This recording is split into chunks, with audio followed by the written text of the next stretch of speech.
Esto va a tomar un poquito más de tiempo, ¿ya? El primer principio pedagógico, el afecto. ¿Qué es lo que me dice este principio? A ver, para que el hecho educativo, ¿no?, de todo este proceso, enseñanza, aprendizaje, digamos, sea totalmente efectivo, ¿no? Entonces, el afecto es un principio muy importante, ¿está bien? Yo les hago una pregunta. A ver, bueno, el reconocimiento, ¿es un estimulador para el estudiante? ¿Sí o no? No solamente para el estudiante, ¿no? También para el docente. Entonces, que el docente te reconozca, ¿no?, todo el esfuerzo que has hecho en una práctica, ¿no?, o en un proyecto, en clases, ¿estamos de acuerdo? Te va motivando, te va motivando. Entonces, este es un recurso muy importante, ¿no? El afecto, el afecto. Entonces, el reconocimiento, otro tipo de reconocimiento. ¿Cómo ustedes se motivan? A ver, en base al afecto. El afecto que demuestran en este proceso los actores. Tal vez podría ser una nota, ¿no? Una nota 89, entonces, ¿no? Un cumplido en clases. Luis Tarqui tiene 89, ¿no? Entonces, este principio del afecto, digamos, es un principio muy importante, ¿no? Entonces, es un principio estimulante. A ver, ¿algún tipo de afecto más que ustedes me puedan indicar como importante en este proceso de enseñanza-aprendizaje, muchachos? Yo creo que también es cuando, digamos, pones interés en alguna materia que te guste y buscas algún tema extra y cuando el docente pregunta, tú respondes y te dicen que está muy bien. Yo creo que impulsa también a continuar buscando más información. Exactamente, ¿no? Entonces, esta teoría dice que los sentimientos, las emociones, eh, generan, dice, ¿no? O son cimientos de la arquitectura mental. Entonces, el afecto es un principio muy importante para este proceso, es un principio pedagógico, ¿ya? Entonces, el reconocer el desempeño del estudiante, del docente, todo va a aportar, ¿no?, a que este proceso educativo sea lo más eh, enriquecedor, podemos decir, posible, ¿no? Vamos, otro, la experiencia natural. ¿A qué creen que se refiere el principio de la experiencia natural?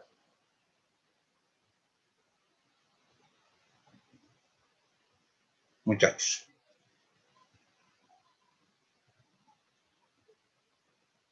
Ya. ¿Alguien tal vez? Podría ser, digamos, a la experiencia que uno mismo adquiere, digamos, por gusto, alguna materia, aprendiendo, digamos, de forma autodidacta, sin presiones de algún tipo, simplemente porque te gusta y vas aprendiendo por así, ¿no? De manera espontánea. Exacto. Muy bien, muy bien. La experiencia natural, bueno, en este caso, el docente trata de identificar, ¿no?, o genera un ambiente propicio para que, bueno, desde el punto de vista del estudiante en este caso, ¿no?, Eh, de conocimientos previos de él, como se puede, en base a conocimientos previos de él, generar el proceso de enseñanza, bueno, y aprendizaje al mismo tiempo, ¿no? Entonces, en base a la experiencia natural, el docente identifica, ¿no?, cuáles son los intereses del estudiante y ahí es donde se concentra. Y lo que genera es una motivación sobre él, ¿no? Alguna vez les cuento en colegio, pero esto ha sido para mí, ¿no? Pues, había un estudiante, o sea, digamos, cada uno tiene su afición, ¿de acuerdo, no? Entonces, este compañero, a él le gustaba hacer origamis. Yo nunca he visto origamis en mi vida, estamos hablando desde hace 30 años. Entonces, el profesor identifica, ¿no?, la experiencia, es decir, los gustos del estudiante y trata de potenciar. Entonces, le gusta hacer origamis, han dicho, entonces ha dedicado, podríamos decir, parte del trimestre a desarrollar, ¿no?, esa capacidad en todos nosotros. Entonces, de alguna manera ha sido bien motivante para él, ¿no? Era un estudiante que, digamos, no era muy brillante, pero desde ese entonces ha despegado. Entonces, yo pienso que ha sido un punto muy importante para él, ¿no? Entonces, el docente a veces tiene esa tarea de poder identificar cuáles son las experiencias, ¿no?, y las motivaciones del estudiante. Ya. Vamos. El entorno del aprendizaje. Entonces, vamos a ver el entorno de varias formas. A ver. Primeramente, en el sitio. ¿Cómo debería ser el entorno de aprendizaje? ¿Qué tal? Les presento una aula sucia. ¿Qué tal? ¿Cómo está mi entorno de aprendizaje? ¿Es el adecuado, muchachos? No, no No, está. no, Para nada, ingeniero. ¿no? No. El orden es igual muy importante. El entorno, el uso de colores, ¿no? Entonces, hay que generar un ambiente agradable, ¿no?, para el aprendizaje. Y el entorno no solamente se refiere al sitio donde se va a aprender, ¿no? También se hace referencia al entorno del estudiante. ¿Está bien? Entonces, a ver, eh, ahí estamos hablando eh, de costumbres, ¿está bien? A ver, ¿qué podríamos decir? Características socioculturales del estudiante. Entonces, miren, a ver, ¿qué tal, digamos que mi alumno es rockero, digamos, ¿no? Entonces, él tiene una cultura, ¿no? Él vive en ese entorno. Yo tranquilamente, no puedo decir, ¿no? No, el rock no me gusta. O por decir, el reggaetón no, es una basura, ¿qué tal? Así, algo malo, ¿no? De entrada ya estoy generando una antipatía con el estudiante. Entonces, los entornos en el cual el estudiante se desenvuelve, donde vive, ¿no? Costumbres, estamos hablando, se tienen que respetar. Entonces, ese es igual un punto muy importante para la práctica, en este caso de la enseñanza del docente. ¿Ya? Perfecto.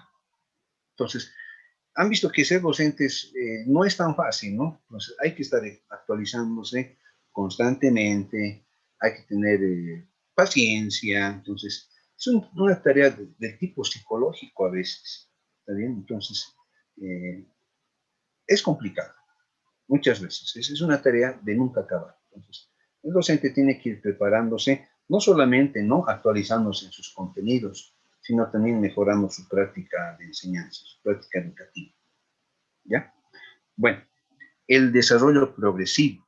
Entonces, cada individuo tiene un desarrollo individual.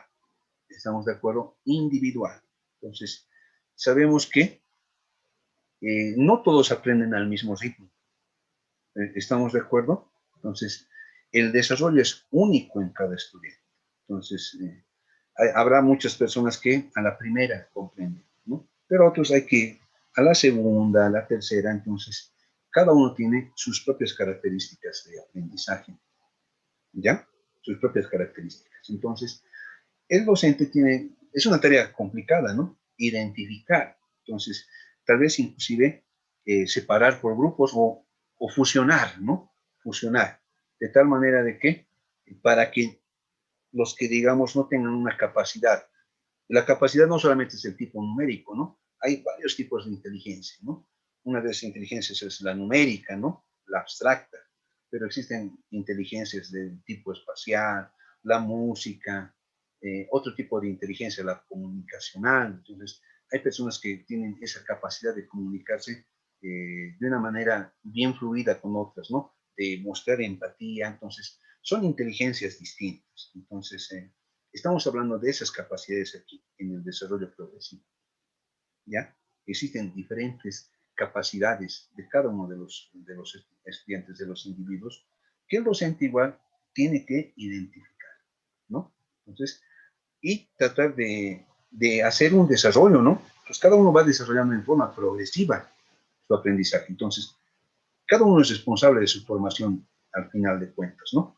Pero este es un principio que el docente también tiene que tener muy en cuenta, ¿no? La actividad va ligada a este principio, ¿no? Entonces, cada uno de los partícipes, ¿no?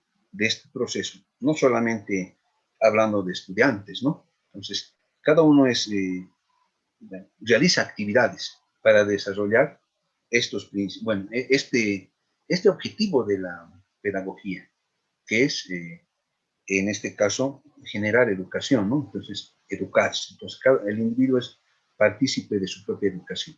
Entonces, el docente también es activo, ¿no? Entonces, como es dinámico, entonces, él ve un semestre, ¿no? Digamos, este semestre he empezado con este capítulo, pero no me ha ido muy bien.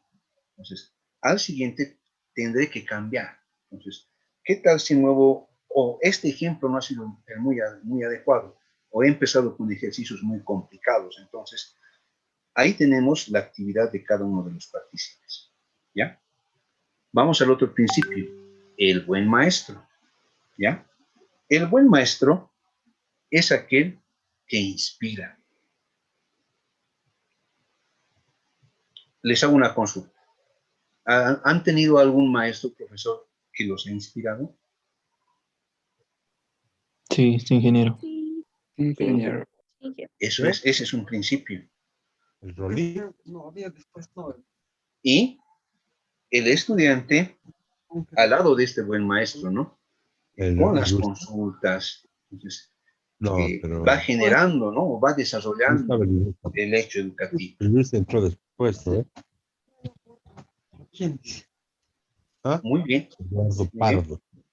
Entonces, todos hemos tenido algún momento este maestro, ¿no? Que nos ha inspirado. Entonces, lo recordamos. Entonces, es un principio igual pedagógico, el buen maestro, ¿ya? La enseñanza lúdica, ¿ya? Entonces, lo lúdico hace referencia a los juegos. A ver, ¿alguien me puede indicar qué técnicas ha usado su profesor en algún momento usando un tipo de juego? Yo les digo uno, el crucigrama, digamos, ¿no? Crucigrama. Crucigrama, digamos, de química, ¿no? Con las fórmulas químicas, Lavoisier, ¿quién es el padre de la química? Crucigrama. ¿Algún otro juego lúdico que recuerden?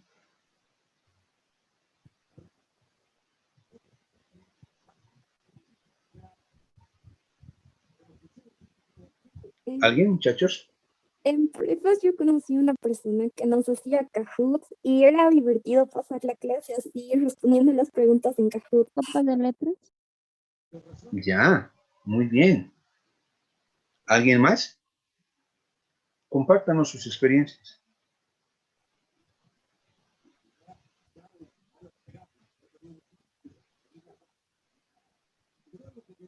Ya, existen, ¿no? Los legos Sí, para ¿no? poder armar. Sopa de letras. Sí, ingeniero, ¿Qué quería más? compartir también mi experiencia.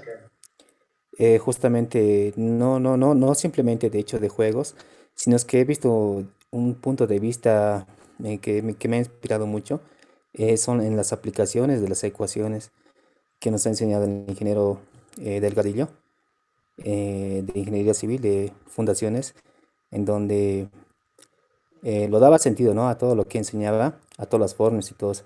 Decía, esto se utiliza en el tal caso y todo eso. Entonces, se me hacía em, súper didáctico y a la vez también divertido porque, em, no sé, de alguna forma implementaba los conocimientos de forma real, así en la vida. No solamente de forma empírica, sino también de forma útil. Y sí, ¿no? De alguna forma me ha parecido divertido. Perfecto, ¿no? Entonces ahí tenemos la práctica, ¿no? Como una técnica de enseñanza igual. Muy bien. Entonces, el juego con figuras geométricas, tal vez para poder explicar el teorema de Pitágoras. Hay varios recursos, si es que empleo este tipo de principio, ¿no? El de la enseñanza lúdica, ¿no? La otra es la individualización de la enseñanza. Entonces, es similar a la que hemos visto, ¿no? Cada persona, entonces, tiene diferentes capacidades. Entonces, difícil efectuar, digamos, una enseñanza individualizada en cursos, digamos, de bastante población estudiantil. Tal vez hasta 30 estudiantes podría hacerse, ¿no? Pero más, y es un poco complicado, es una tarea tal vez que hay que abordar, hay que buscar otra estrategia. Aún no hay, ¿no? No hay una solución. Es igual otro tema de investigación para un pedagogo, ¿no? ¿Cómo podría llegar, o no se podría realmente, finalmente, llegar a un tipo de enseñanza individualizada en poblaciones grandes, ¿no? Perdón, Juan Carlos, pero en este tema que estás tocando, hay plataformas que están orientadas a eso, porque estamos muy acostumbradas a Moodle, a Classroom, a Teams, pero hay otras plataformas que sí están orientadas hacia una enseñanza personalizada, que es la mejor, obviamente, ¿no? No me acuerdo ahorita el nombre, pero puedes ver en YouTube, yo creo, y vas a poder ver. O sea, obviamente, hacerlo así en forma, como diríamos, manual, es imposible, ¿no? Tener 100 alumnos y querer hacer personalizada es imposible. Pero con esta herramienta, o sea, digamos que va guiando a los alumnos en su aprendizaje, entonces el profesor se vuelve un tutor y se vuelve un catalizador, o sea, un guía directamente. Un celular a todos los atletas olímpicos a llegar a la lista. Perfecto, sí, sí, toda la razón, ingeniero. Entonces, siempre van surgiendo recursos, ¿no? Recursos. Entonces, que nos permiten, digamos, efectuar, digamos, o tal vez acomodarnos a uno de estos principios, ¿no? Entonces, eso es lo bueno, ¿no? Sobre todo de la tecnología. Muchas gracias, ingeniero. A ver si nos comparte, pues, o para mañana también yo voy a tratar de buscar y ver qué podemos hacer, ¿no? ¿Qué podemos proponer? Bueno, el otro principio es el antiautoritarismo, ¿no? Antiautoritarismo, perdón. Entonces, en la educación tradicional, el docente era, ¿no? El dueño del aula, ¿no? Entonces, este principio propone que el estudiante sea parte, ¿no? Parte en este caso de ese proceso de enseñanza. Como dijo el ingeniero, ¿no? Juan Carlos, bueno, en este caso el docente, más que ya, digamos, ser una autoridad en el aula, viene a ser un guía, ¿no? Un moderador. Entonces, él va acompañando a la formación. Entonces, en este principio. Entonces, el estudiante es partícipe de su desarrollo de aprendizaje, de este proceso de enseñanza-aprendizaje. Entonces, él ya es más participativo. Él propone, el debate también, ya sea con el docente o con los estudiantes, ¿no? Con sus compañeros. Entonces, ahí ya tenemos al estudiante como un personaje activo en su desarrollo educativo. ¿Bien? Y el último principio es el desarrollo grupal, dice, ¿no? Entonces, muchas veces hemos trabajado en grupos, ¿no? No solamente en la universidad, sino desde colegio. Entonces, bueno, el desarrollo grupal cuando se hace bien, o sea, cuando se hace como tiene que ser, ¿no? Es bien provechoso. Entonces, muchas veces, ¿no? Bueno, generalmente pasa esto, ¿no? Digamos, son 4 en el grupo, 2 no hacen nada y 2 son los que, o uno inclusive es el que hace todo el informe. Entonces, ahí ya, bueno, ahí no es nada recomendable, no se está ganando nada, ¿no? Pero si en el desarrollo, ¿no? En este tipo de proyectos todos participan, van virtiendo sus propios conceptos, ideas, y al final hay varias cosas que uno no sabe, ¿no? Entonces, en mi caso particular, cuando estaba en la universidad, he trabajado con unos grupos bien activos, éramos 4 y todos proponen, ¿no? Entonces, mi punto de vista inclusive ha ido cambiando, he aprendido cosas que no conocía o de las que no me daba cuenta, entonces, pues, esto se ha logrado siempre y cuando hemos trabajado en forma responsable entre todos los miembros del grupo. Bien. La presentación del día de hoy llega hasta acá, ¿no? Mañana vamos a continuar con ejemplos de principios pedagógicos y las metodologías. ¿Alguna consulta hasta acá?